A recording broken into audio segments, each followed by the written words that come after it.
Hola, ¿qué tal? Muy buenas noches y qué bueno que sigue en sintonía de Canal 7 porque hay información relevante en este viernes 6 de noviembre. Tenemos una emisión más de Código 7 y les saludo en representación de mi compañero Miguel Gallegos, a quien le mando un fuerte abrazo, pero tenemos que discutir durante este término de semana y para ello hay un equipo comprometido, siempre con el compromiso hacia usted. Y muy buenas noches a Luis de Regil y también José Luis Juárez Díaz. José Luis Juárez Díaz, uno de los mejores periodistas de San Luis Potosí, el mejor Luis de Regil, también excelente, y por supuesto mi compañero en 7 AM y titular de la primera emisión. No, hombre, Paulina, muchísimas gracias y bienvenido también. Gracias, maestro, por estar aquí con nosotros. No, pues un honor, Paulina, de veras un honor, un privilegio, un gusto estar nuevamente con ustedes.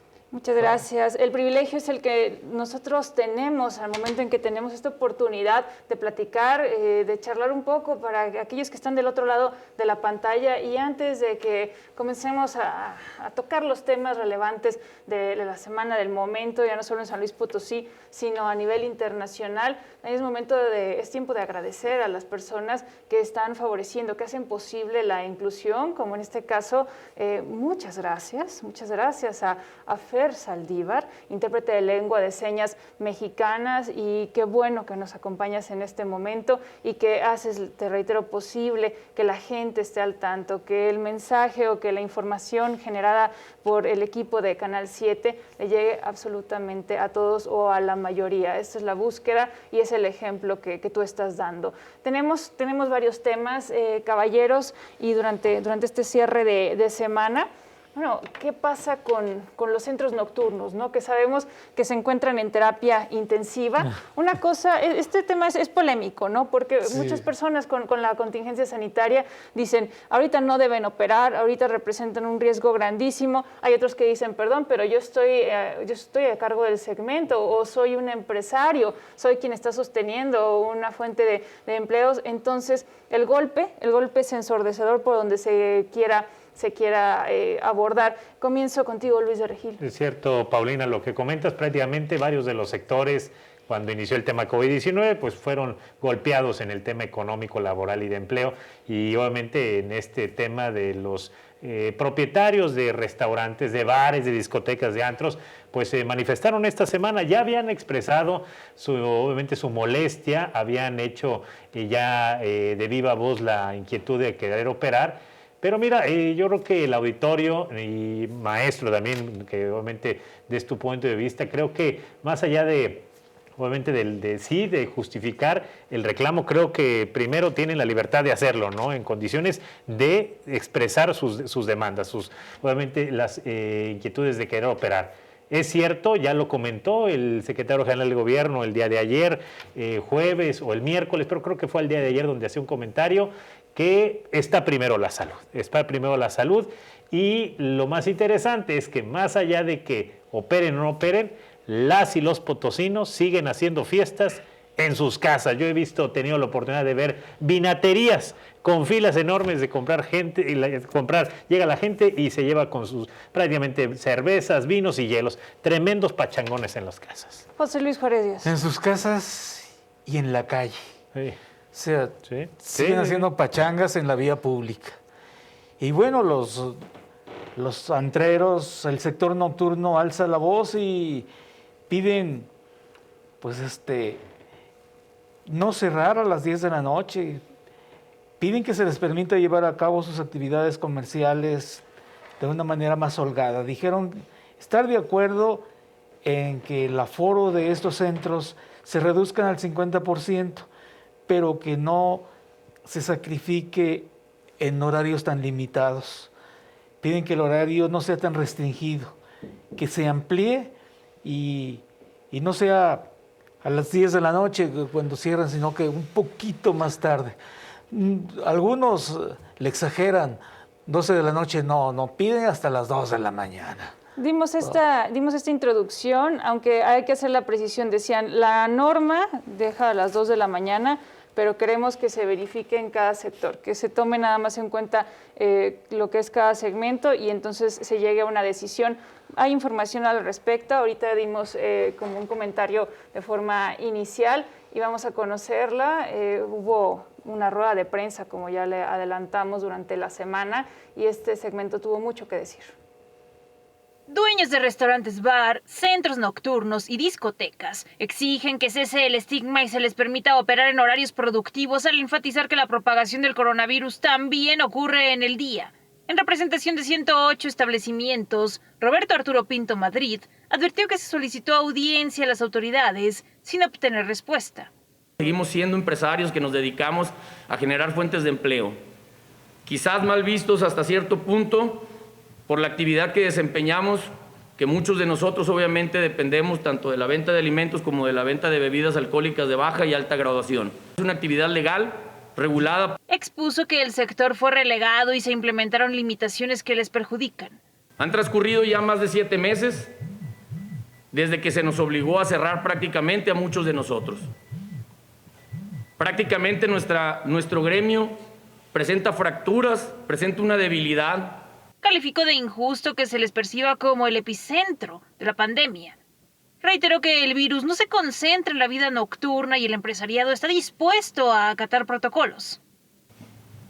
Todo el tiempo se nos ha marcado a nosotros por la venta de bebidas alcohólicas como si fuéramos no el foco rojo, sino el punto de partida de donde salen todos los problemas. No es nada más cerrar la puerta y cambiar de giro comercial. Pinto Madrid aclaró que de no ser escuchados organizarán manifestaciones ya que tan solo en la capital han cerrado entre 60 y 70 negocios. Explicó que se atiende la determinación de cierre a las 10 de la noche con desalojo a las 11. Como también se establecieron limitaciones para la presentación de grupos en vivo, coartando la libertad de trabajo de los grupos musicales como si ellos fueran el objeto de la enfermedad. Por la noche prácticamente la ciudad se queda con menos del 4% de circulación.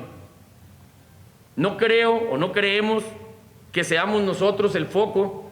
Adicionalmente mencionó que las decisiones sobre el aforo son incorrectas, como cuando se habla de alcanzar el 70%. Afirmó que tendría más sentido fijar la mitad como límite. Pero en realidad se tienen que seguir respetando las medidas de distanciamiento social.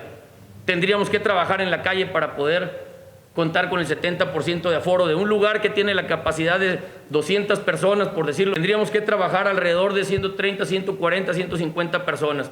Es imposible tener 150 personas cumpliendo las distancias. El empresario recordó que la norma originalmente marca a las 2 de la mañana para el término de la actividad. Sin embargo, dijo que no se trataría de que ese horario se retome sino se analice cada caso. Esta exigencia prevalecería incluso si en algún momento el semáforo epidemiológico queda en rojo. Seguiríamos insistiendo porque tenemos una regulación de la actividad. Nosotros lo único que estamos pidiendo es que revisemos juntos cuáles son las necesidades de cada una de las clasificaciones que representamos. Al final de cuentas, si no protegemos a nuestros comensales y a nuestros trabajadores, pues obviamente seremos también un riesgo como lo son otras actividades. Con imagen Isidro Herrera, Paulina Rodríguez, Noticieros Canal 7. Es que tomemos en cuenta que no todos los establecimientos, y esto solo por tocar los temas de lo que pasa en otros lugares, ¿no? Para dejar el asunto abordado en otros puntos y no únicamente hablar de San Luis Potosí. Hubo un ejemplo, ¿no? No todos los establecimientos se encuentran o bien tienen la opción al aire libre. Algunos ya están habilitando sus terrazas, pero te dicen no es suficiente. Si estás en un espacio que no está ventilado de forma adecuada, de todas maneras se está corriendo riesgo. Hubo un intento en Estados Unidos de un coro, eso fue un ejemplo que se estuvo compartiendo, y decían, eran 120 personas, entonces dijeron, ¿sabes qué? Vamos al ensayo 61 y vamos a estar a distancia y vamos a garantizar que la cosa pueda seguir porque no nos podemos detener. Ahí nosotros estamos hablando de un sector que ni siquiera pertenece a los bares, a las discotecas, a los centros nocturnos. Después de 2 horas de ensayo, ya había una garantía, o sea, más adelante se hizo el análisis de una persona que había dado positivo a COVID-19, se contagiaron 53 personas, eran 61 en total. Entonces, vamos a aterrizarlo en lo que pasa en un centro nocturno, ¿no? Donde cuánto tiempo le dedicas, cuánto tiempo vas a un centro nocturno, 2, 3 horas desde que llegas, y hay otro factor. Hubo otro estudio que se reveló recientemente en Estados Unidos, donde se dijo, Sí, fueron una revisión a 300 personas que habían con diferentes resultados, pero de las que dieron positivo llamaba mucho la atención que reconocían de los lugares a los que fueron, se encontraban los bares, donde ahí, claro, te tienes que quitar el cubrebocas si es que lo portas, porque estás consumiendo ya sea algo de comida o alguna bebida, y entonces ahí es donde se vuelve un efecto devastador. José Luis Juárez Díaz, ¿cuál sería tu pronunciamiento? Bueno, hay varios. Uno de ellos es con los empresarios que la han resentido, pero también con los trabajadores de estos negocios. Al Congreso del Estado han llegado angustiados, preocupados, porque su fuente de ingresos se la cerraron desde marzo y no tienen para lo más esencial. Eso es desde el punto de vista económico y bueno, hablando del sector que trabaja en estos negocios. De hecho, perdón que te interrumpa, maestro, y al auditorio, hay un tema que mencionaste muy bien con respecto que a veces en la vía pública también había reuniones, ¿no? Con respecto... Hay reuniones, ¿no? De hecho, se paran ahí con algunos automóviles, parece ser una exposición a veces de autos, de motocicletas, y llevan sus bebidas alcohólicas. Y en este caso también de lo que comenta Paulina, donde hay establecimientos que ponen, habilitan la terraza.